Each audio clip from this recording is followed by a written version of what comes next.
Hello বন্ধুরা, শুভ রথযাত্রা। সবাই কেমন আছো?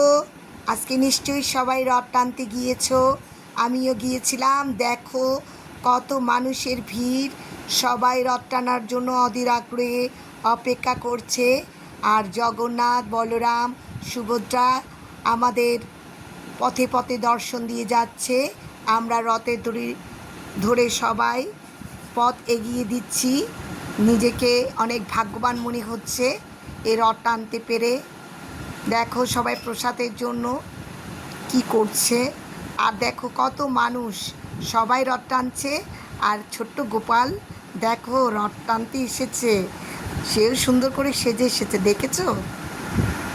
আর আমিও রথ টানতে টানতে বাসায় ফিরলাম। অনেকক্ষণ অনেক রথ টেনেছি, ক্লান্ত হয়ে গিয়েছি। বন্ধুরা, তোমরা কে কে আজ এই রথযাত্রার রথ টেনেছো আমাকে কমেন্টে জানাও।